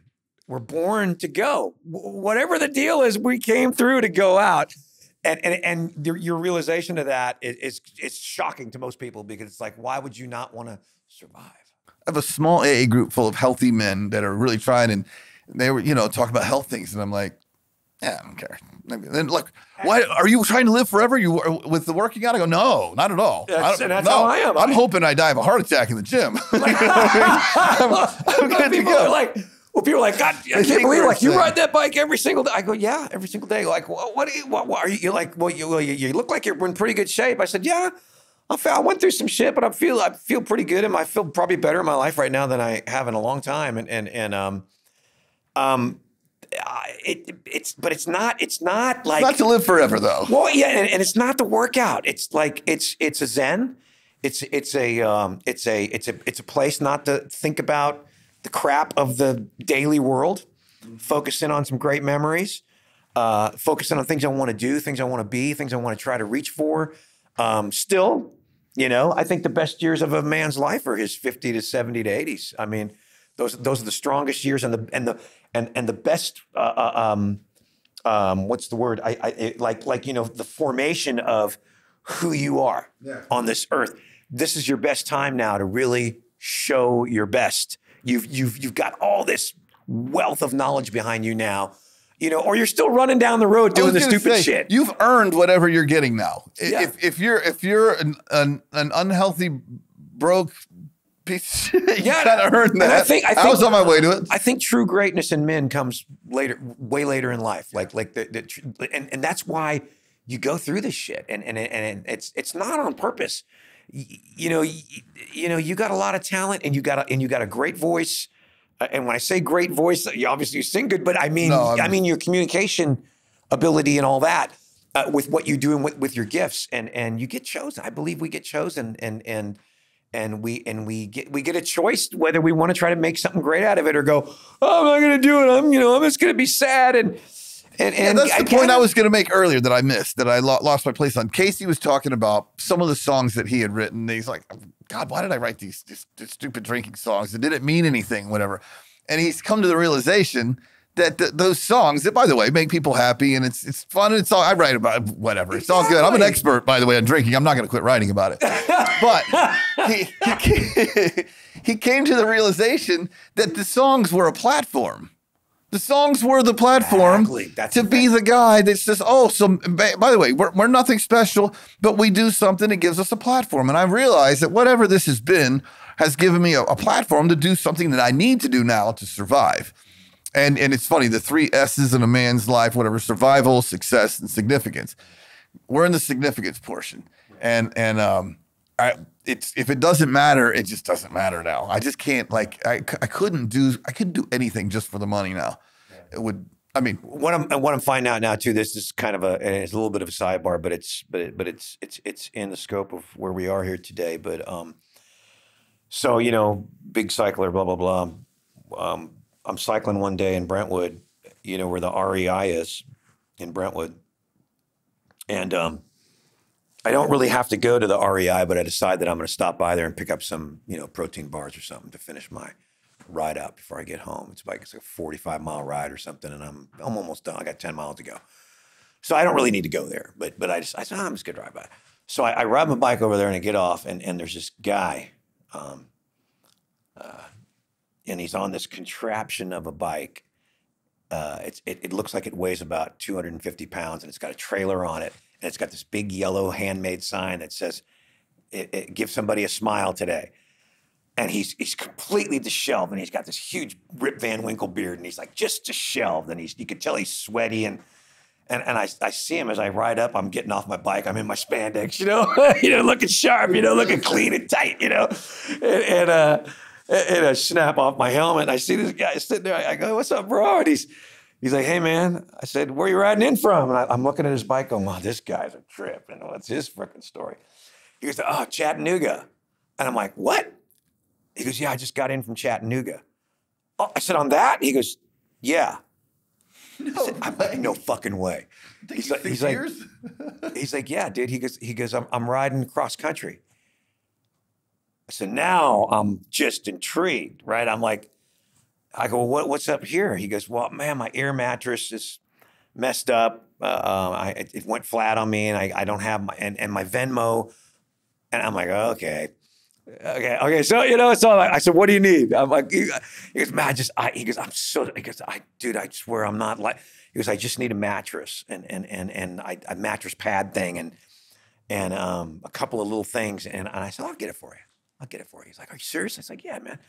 So I, you know, started asking more questions. And so check this out. So he tells me, I said, so why are you coming in from Chattanooga? He goes, well, I'm a veteran from the Afghan war. It's okay, PTSD and all that. And he goes, I tried to kill myself 4 times. And on the 4th time, my buddy got me on a bicycle, and it zen me out, and it got me in this zone. He goes, so my first thought was, I went from riding 5 miles, 10 miles, 100 miles a day. He goes, I'm going to go ride across country and raise awareness for military vets who are contemplating suicide, and not going across country. He's doing this. He's going up and down, 22,000 miles on this 400-pound contraption of a bike. It's dragging a trailer. He's dragging a bed, like a bed trailer that he can kind of sleep in the back with all of his other shit. You know, he kind of rolls on a mattress thing. Crazy, right? But he's keeping himself alive while he's going out and talking to these vets, trying to prevent them from taking their lives. So he's doing it for nothing. He's doing it for nothing, for donations. He's sleeping on the side of the road every night, like in some random spot off the interstate. And so he's telling me this story. I'm like, it's Memorial Day weekend, just happened to be Memorial Day. I said, you're staying at my house this week. So I brought him and he stayed at the house. We became fast friends. He didn't know what I did. I didn't tell him, I didn't tell him none of that. How does your wife like that when you bring home? She's like, what the, and he just looked like, he was like, his hair was going all different directions. But he was this amazing guy, right? Yeah. And so I had just like started this prayer group as part of my, healing and stuff. And there was like, 50, 60 guys in it at the time. And I said, man, you ought to get in my prayer group. I put you in he goes, oh man, I'd love to be in your prayer group, blah, blah, blah. So I put him in this text prayer group. And all of a sudden, everybody knows about Lieutenant. His nickname is Lieutenant Dan, like the character. His name's Dan. And so he becomes like this fixture in the prayer group every night. We're watching him go cross up and down all over the nation. I mean, God's work, man. And little things like that, you're looking and going, wow, this guy, how do you do this? How do you give up your life completely like that guy and just go help? I find myself envying him. You know what I mean? Right? And so he became like the darling of this, like we're all like, okay, what's Dan doing? Oh my God. And so check this out. So he's in Arizona. He's got about, I don't know, maybe 2,000 miles to go. He's going to go down Arizona, then back up to Seattle and then back down to San Diego and be done. His last kind of leg. He gets hit and run in Arizona on a highway at 70 miles an hour. Dude, it's 70 miles an hour. And the little trailer saved his life because it smashed the trailer up, which then smashed into him. When he showed me the injuries to his legs and oh my God, dude, he was putting pictures on the group showing it was unbelievable. So he rides this bicycle contraption on the highway. Yeah. And so he's life flighted to Dallas. I think, no, to Flagstaff, and then they took him to Dallas. I'm making a long story, sorry, buddy. But anyway, just to make the point of all of this, that prayer group was just kind of this thing during COVID to kind of get us all thinking positive and do good stuff. And, because it was, you know what I mean? It was that. All of a sudden, we're on this mission. All 60, however many it was at the time, we're all praying every night for Dan. We're all praying just for him to live. 6 months later, he's back on the bike in Arizona, right where he got hit, and he finishes the ride. He goes back up to Seattle. We're praying for him the whole way. So, people will just go, oh, yeah, whatever. I'm just saying. That's why it's so important that we try to elevate ourselves. It's little things like that. And now, so then we ended up helping out his charity with our charity and making a donation. And there's all these spin-off things that have happened with him now where he's going out and speaking. And my point is, like, you take this tragedy, you take this unbelievable, impossible to process thing that happened to you, and you just keep walking with it, man. And you just keep meeting all these people, and like we do, we've met all kinds of people all through our lives anyway, but not superficially more than right, like for the most part, not all that, but you start getting into their lives and trying to see what they're doing, and then you're trying to lift them up and help them, and through that little group, I just started finding little things for me that were like, these are arrows going to all these amazing things, and it's all you can do. I mean, it's either you do that, or you're caught up in the human traffic jam shit of everything going on every day and being depressed and just trying to get home at night and trying to make another, paycheck. You don't have the experience that you have and the tragedy that you've had. You don't find Lieutenant Dan as interesting. You just don't. That's cool. Yeah, well, good for you. All right, here's $20. So one more sidebar. So 2-3 years later, whatever, since he's been in the group, whatever it's been, I play this show up in Ohio, and he gives me this hat. I think I don't know if I wore it in or not. Did I wear a hat in here? I don't know if I did. Anyway, it's called One Pedal at a Time is the name of his charity. Wow. And then on the side it says Jeffrey Steele and Friends for my charity, because we honored him that night. So he made me a hat. And this hat means the world to me because I feel like he was brought into this prayer group because all this shit was going to happen to him. It's all how you look at it, right? And so that hat means the world to me. And we all have a million hats, right?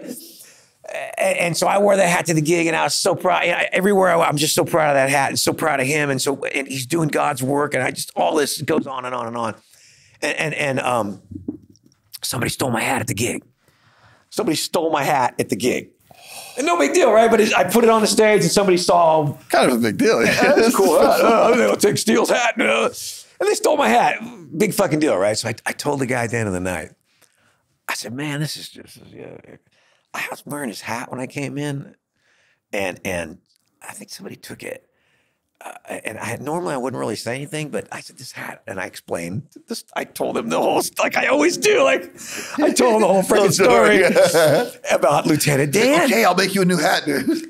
So there's this charity ride that happens every year in Iowa, across the state. It's a yearly thing that happens every year. It's a bike ride, and they raise money for all these different charities. So I just in the whole, praying for stuff and all that. And I just kept praying that my hat would show up. It was like a stupid prayer, right?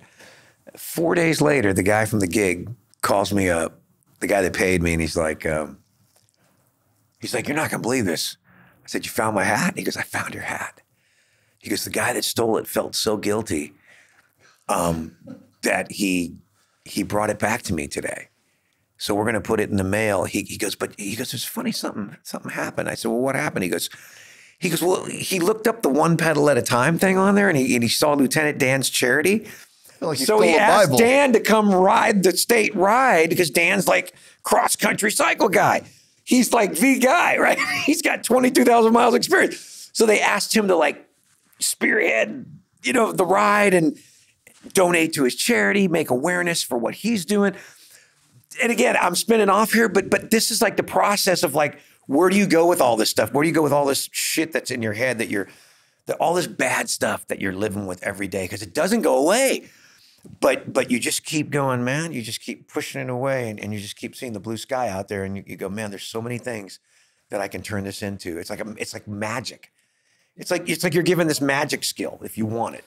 Yeah, it's all how you look at it. The fork is so for you and for me, definitely for me. I can't speak for you, but just in people in recovery, the fork is so obvious. Death, destruction. I wouldn't have drank and been the sweet guy at the end of the bar.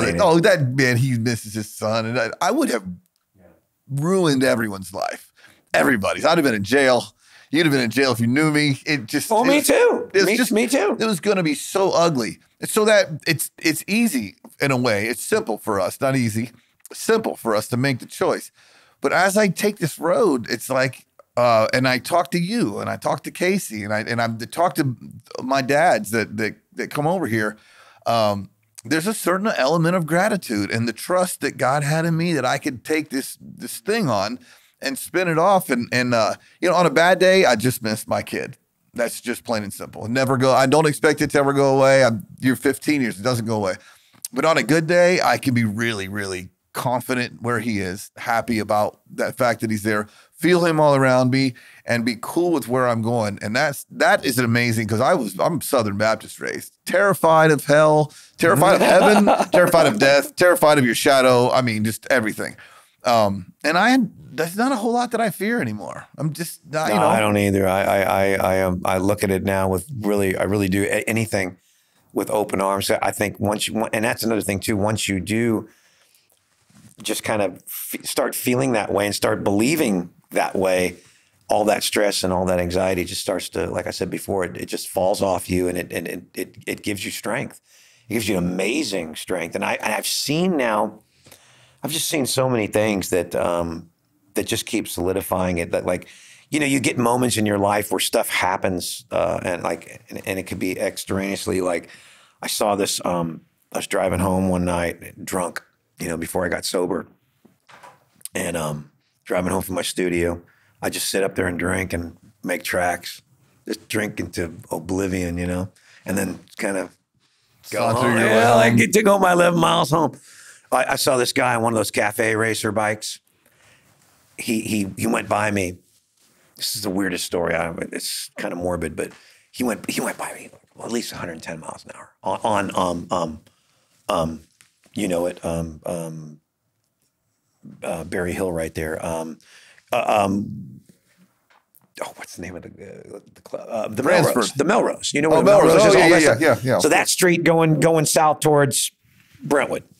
So down Franklin Road. So 8th, yeah, yeah. So he got under the freeway underpasses. He's like 110, 115 miles an hour. And I'm driving, I'm driving.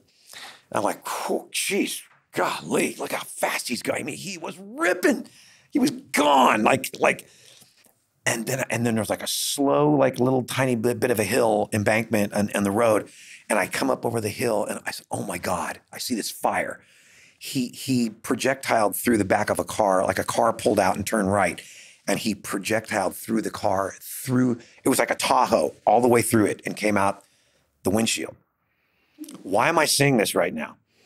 Yeah, my first, why me? And I was the first guy there. I pulled up. Oh my I was God. the first guy there, and this car started pulling over, and stuff like that. And people are calling 911.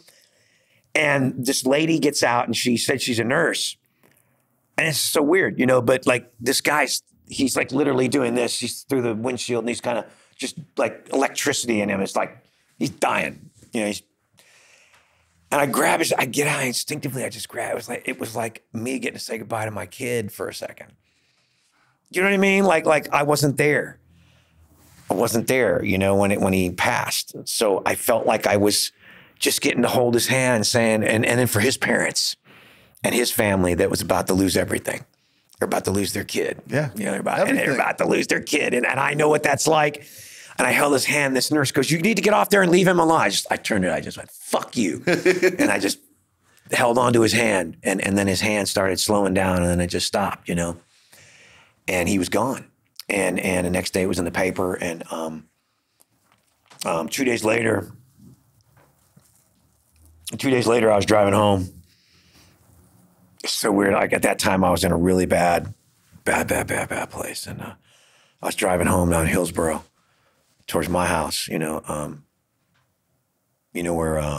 Murray Lane is? Okay. Kind of farms there. And it's a two-lane road. I had this car, and I still got it, but I had this car. It's like just, it's like 600 horsepower. Speed demon. Yeah. It's a badass car. Because I was, that was the other world I was in for. I still got it, but I don't drive it like I did. But I was just came home one night, and I was drunk as shit.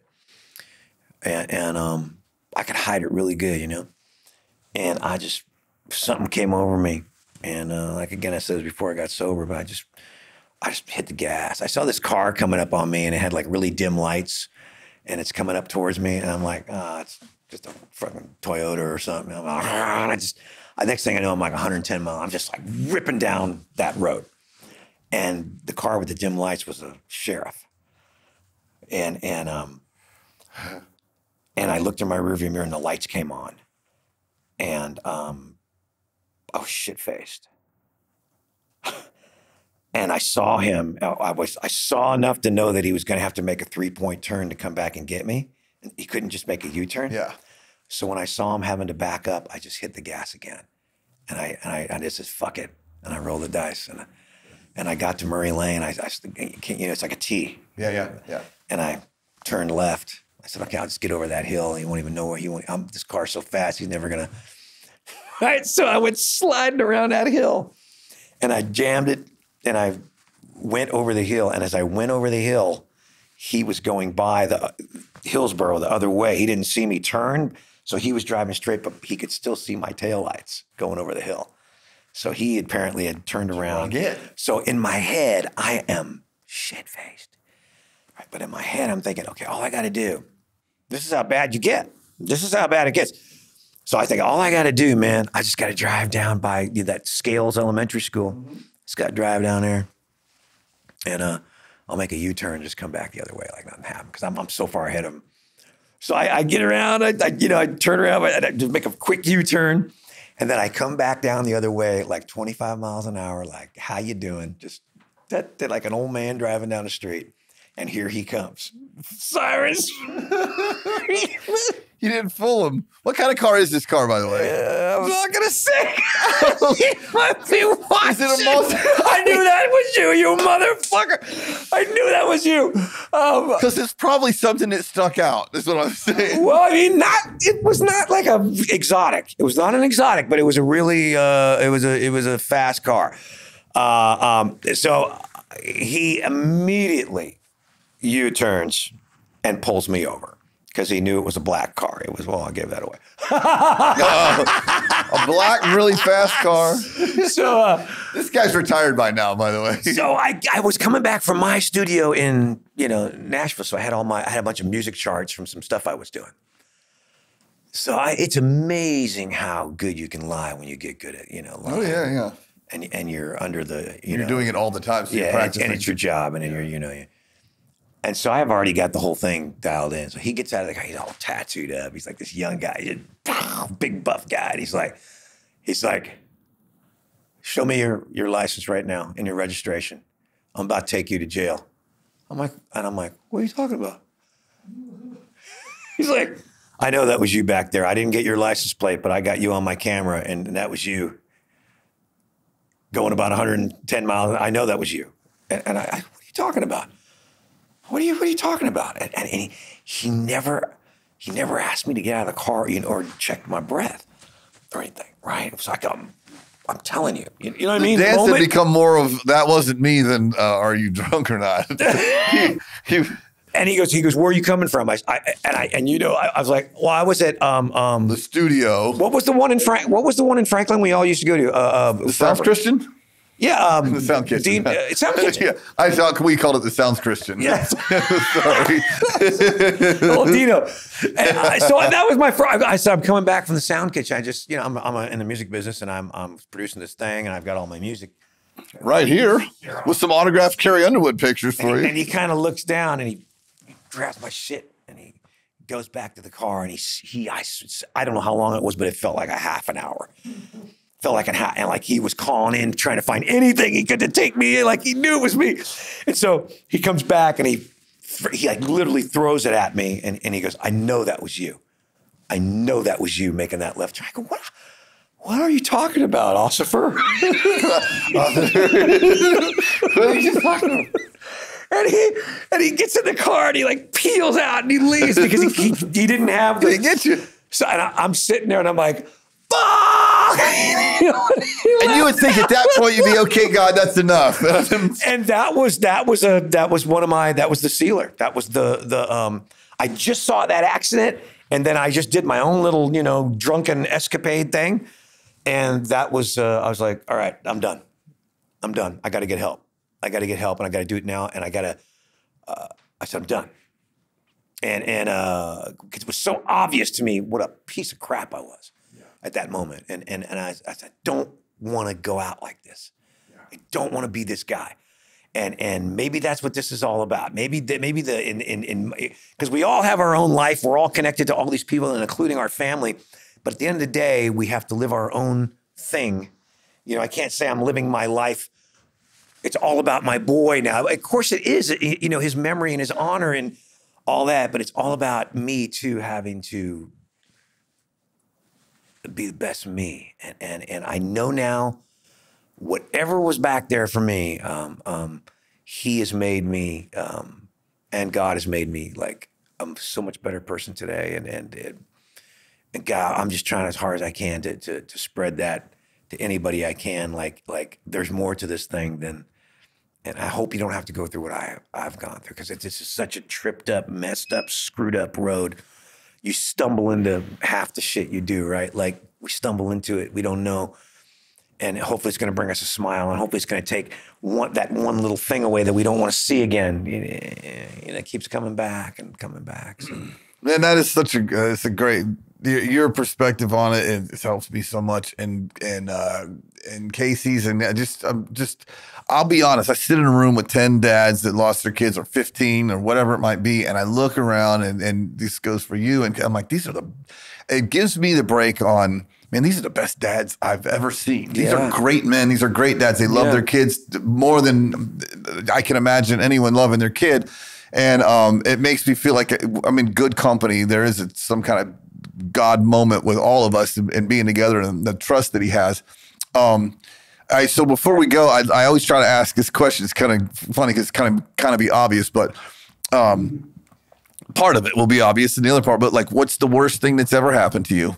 And then what's the best thing that came out of that? And maybe we've spent an hour and a half answering that, but what's the worst thing that's ever happened to you and what's the best thing that came out of that?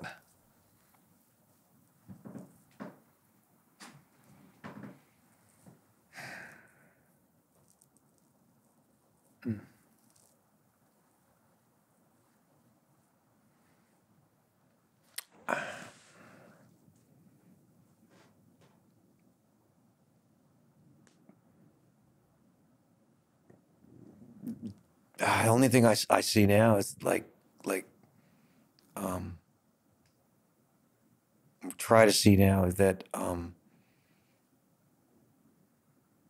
how I let myself get away from myself is the worst thing that ever happened to me.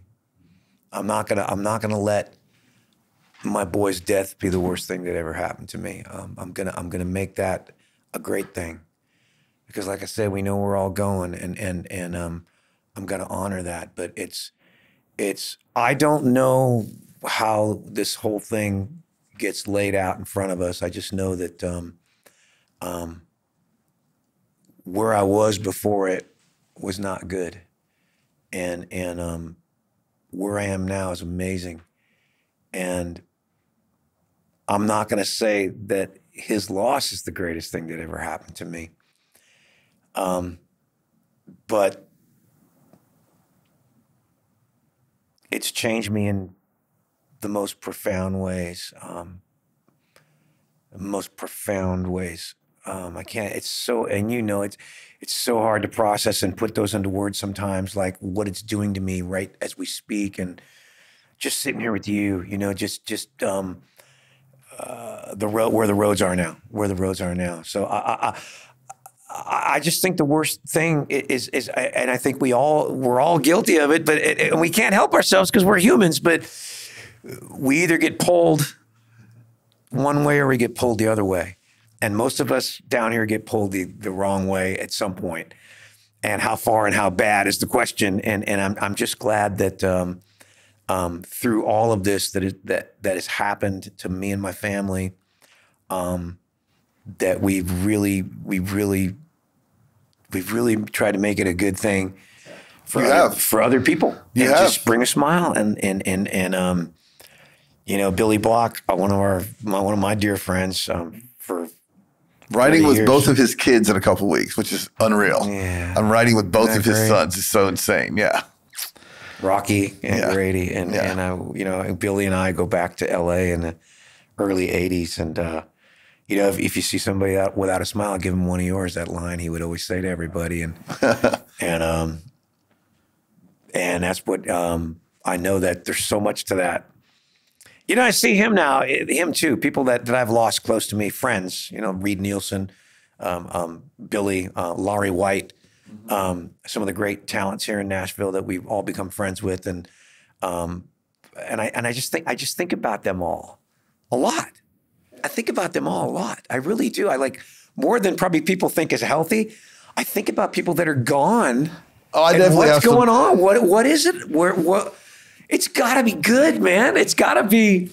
I really say to myself, oh man, Sage got to meet Eddie Van Halen before I did.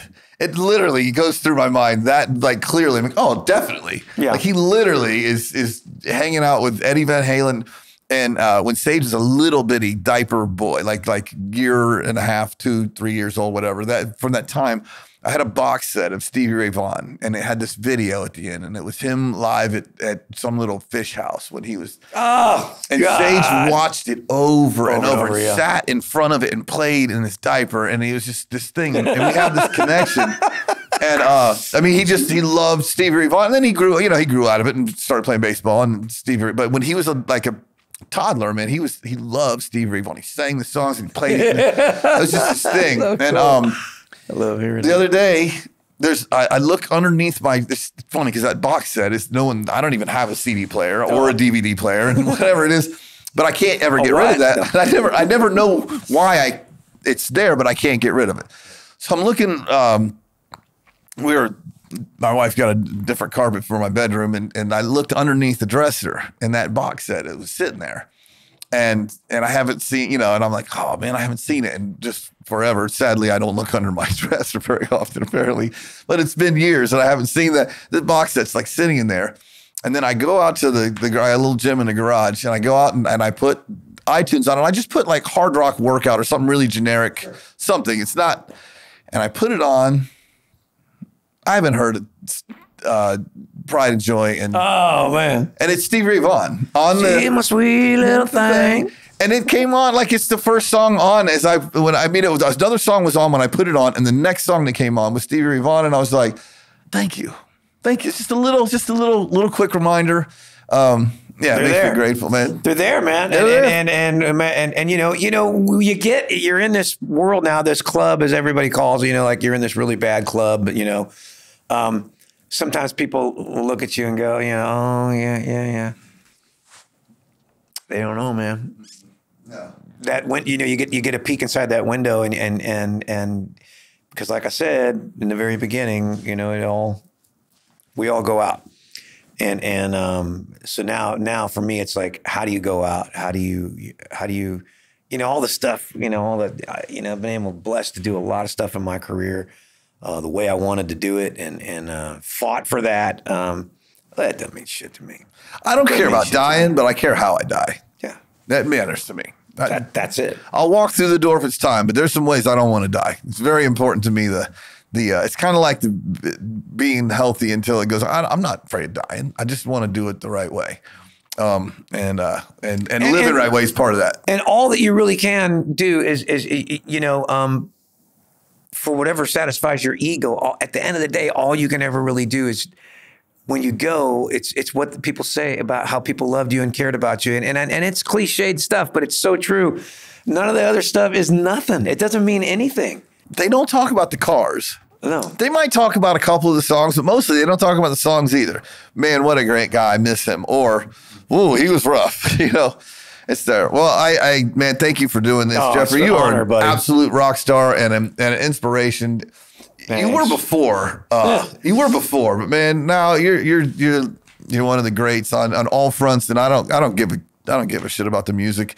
Yeah, you're great with that, but how you have taken this road, and man, for someone 3 years into this, when I can look at some 15-year stories that really suck. And when I can look at your 15-year story and go, okay, I can take that road. That's more helpful than And I want to have one. And it does get better. And like I said, you're always going to have. Yeah. There's no way you can wipe that stuff away. But it's how you choose to live it every day. And the more good you bring to it, I swear, it's crazy. And it's cliche, but the more good you bring to it, it's like clouds unfolding and billowing up. It just keeps unfolding. Good keeps on. It's there. It's really there. People don't take the time and just on any level, unless a tragedy happens, to even know what that is. They're forced to chase it because you like we talked about before. You're either here or you're here, right? Like you're forced to chase it. Like a lot of people just don't get to get to that place. Maybe the crossroads isn't clear enough. Yeah. So that's my wake up mission every day. So many things have become so much more important to me, and from my grandkids down to Yeah. So real quick before we go, just your other children, you have your grandchildren. How old is everybody? My oldest daughter, Jessie, just turned 40, and Casey, can't say her age because she'll get mad, but she's 2 years younger than Jessie. So she's somewhere between 20 and 40.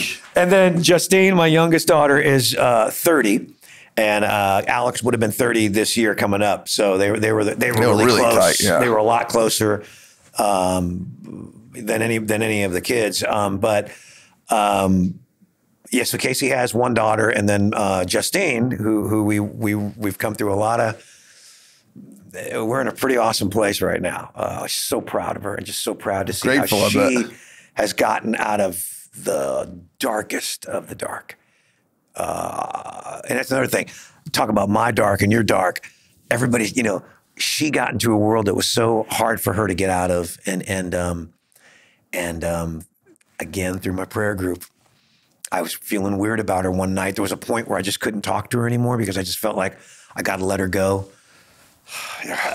There's nothing I can do about it. Addiction is addiction. Yeah. And I just felt really weird one night and put up a prayer in the group and said, man, I really feeling weird things about my daughter.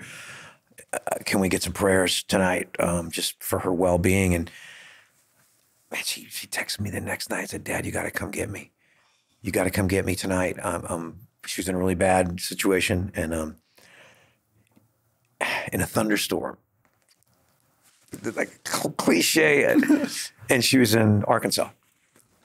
In the movie, they would have thought you made the thunderstorm up. Yeah. And then there turned out there's no way I could get there short of 5 hours, right? So I just happened to have this card from a driver I used when I flew into Little Rock to do a gig. And I had a card for a driver. So I just randomly called him at 3 a.m. and said, is there any way, do you know where this location is? Can you please go look for my daughter? I said, please, I'm begging you. And he goes, oh yeah, I'll go do it right now. Like it was nothing. Like that was his job today. Praise God, he said when he hung. I'm like, okay. And he went and he found her, took her to a hotel room. I got her the next day. It's been a year since that happened. And she's back here in Nashville now. And that's in amazing. a whole new world. And we had this family kind of get together, our immediate family, for the first time. And I can't even tell you since it happened, all of us together at the beach this year. Do you feel like you had to let go before that was allowed to happen? Yeah, I had to leave her. Yeah. I had to leave her on the side of the road. It's tough. Yeah, I just said, okay, it's going to happen again. And this one I know is going to happen, and I got to let it go. And you have no idea the tears. I was like, man, and then you realize that you can't save anybody. Yeah. You can't do it. And again, it's perspective. You know, people kind of look at you sometimes like, yeah, whatever, dude. I was like, but you know, and you're going to find out as you go on, something happens to somebody and then they come up to you and go, hey man, what did you do? How did you, or how did you quit drinking? How, whatever that is. Like all of a sudden. You're so strong. All of a sudden you're not as kooky to them. And you're whoa, he's way out there thinking all that stuff. Like, okay, all right. Let a little life go bad for a little while. I mean, when I talked to the Arch Academy kids the other night, I said, guys, I got bad news for you. Got some good news because there's hope. But the bad news is the hurt's coming. The hurt is coming.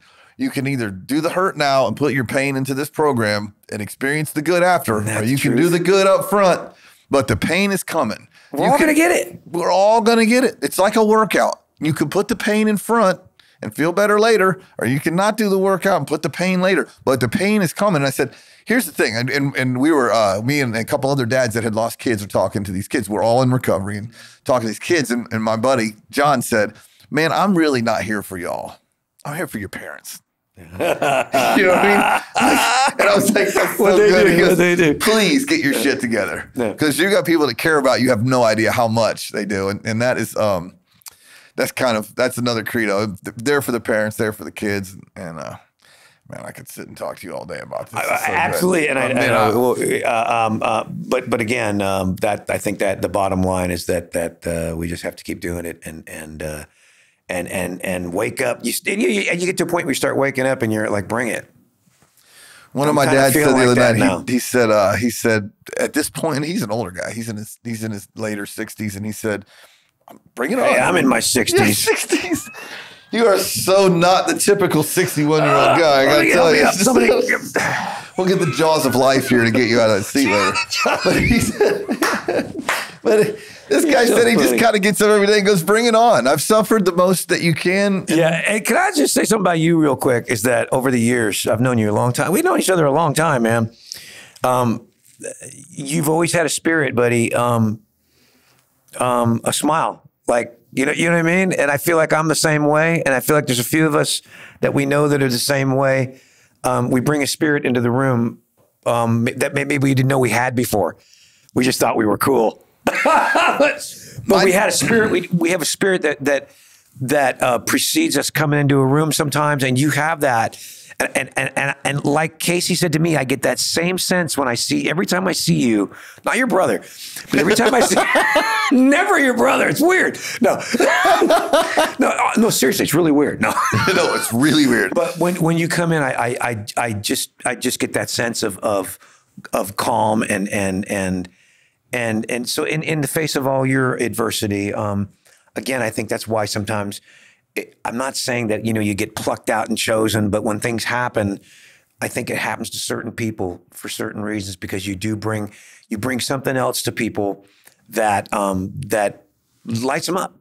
It lights them up. And now it's harder for you to do, but it's still there. And I see it in you. And I can pray that, you just keep bringing that to people, because you have no idea. You never have, when you walk up to somebody, you never have any idea what they've been through. Yeah. And it might be 10 times worse than what we've been through. We don't know. We don't know. But you carry that, and you always have, and I love it. And don't ever let it. You call me if it ever starts. Right. We'll reignite that sucker. You know what I mean? Because it's a powerful thing, and it helps heal you too. Because when you see it, you see how it affects other people. It kind of ricochets, but you have it when you walk in, and I've always noticed that about you over the years, and just keep it, because I see people come around you, man. They're always feeling good. You know what I mean? That you always make people feel good, and now you're on this whole nother stage of it. Where it's a whole nother level of trying to make people feel good, and that's really all we can do. Yep. And I just wanted to say that before we. Thank you, man. My dad always said to Brett and I, said, "Don't ever stop being funny. You're not as talented as you think you are." and that is we've taken that to heart. But there's a lot of smile and laughter left in our journey to the end. Quick. My dad would always say, I got pretty good at doing Merle Haggard impersonations in the bar with my band. I got pretty good at doing the songs. And my dad would always dance by with my mom. They would two-step by, and my dad would go, "Sound pretty good, son." I'm like, "Thanks, Dad." He'd come by the second time. He'd go, "You're only gonna ever be the second best Merle Haggard." He'd say so. He'd always get me with something couldn't just leave the compliment alone. Yeah. They got to humble us. We do it still. Yeah. But even that, the try hard even that, don't give up. Yeah. Don't give up on this thing. Let it end the way it's going to end, and don't give up on it, and keep doing your best to heal others. And I wanted to say that to you, because you really do carry that light with you. I appreciate it. I mean that's. I feel like it's a completely different. The last 2 years and 4 months or whatever is a completely different level of everything in me. But I didn't really ever notice much of what was going on other than what I kind of wanted out of it. I was in recovery, and I helped people who want to do it, but man, just being able to see straight through to your soul sitting here versus that's Jeffrey. He's great. Everyone loves him. He's funny and good looking, and he sings great, and he writes great songs. There's an element of that you can see through now, and I hope that the element in me is no longer what I do for a living or what, And I think that's the trick. Yeah. That's the trick, man. That's what you're getting back to, who you really are. And that thing that people need to see right now that are going through similar, yeah. Well, man, you help a lot more people than you think. I appreciate you, dude. I appreciate that. All right, let's do this again sometime. Anytime. See if we can go a little longer. How long did we go? Way too long? How long did we go? Did we get 2 hours in? I was waiting for the tape to go. I love it. About an hour and 40 minutes. Hour and 30 minutes. An hour and 45. No, I think that's not bad, right? I guess hour and 58. Thanks, y'all. Man, that was great. that was so good. I would say you could be a speaker, but I guess you are. I mean, there's enough TV shows to dig, but wow, yeah. Well, I don't know. I just, at some point, I just kind of went, you know what? I just got to embrace this thing and just bring it to people, because I know people are out there hurting. Stopping caring what everyone thinks literally makes people think better of you. Ironically, because we don't really want them to see that thing that they're really going to like. We want them to see that thing that they'll envy. We don't really want people to like us. We want people to envy us. And then we get here, where we are, and we want people to like us. And it doesn't mean because it's not in some needy way. I don't need people to envy me anymore. I don't like buy a car based on their envy for me. You know what I mean? I used to always do that. Well, they need to envy that's not really the. I think, you get a rare taste of what it really is, what this thing really is by having to go through these things. And I'm almost like to your last question. Like I'm almost happy that, however this all, I try to think about. I wish I had said something about this, but try to think about Say something about it. Well, no. Like if my boy was alive and it never happened, I'd be the biggest piece of shit right now. I hate to say. I mean, you wouldn't, but you know what I mean. I'm a good guy. But you stopped by the motorcycle and held the guy's hand. In your worst day. I know. But I was caught up in the game of it all, and we all get it's right there in front of your face, and like you said, it's all celebrated. But if he was still alive, I don't know. Maybe something else would have happened down the road. Maybe there's be some other life-changing thing that got you to a place where you could see above yourself for a second and get over yourself for a second, that kind of thing. And I think that's why I don't call it the worst thing. I want to say that's the worst thing that ever happened to me, but no, I love that. I'm still alive.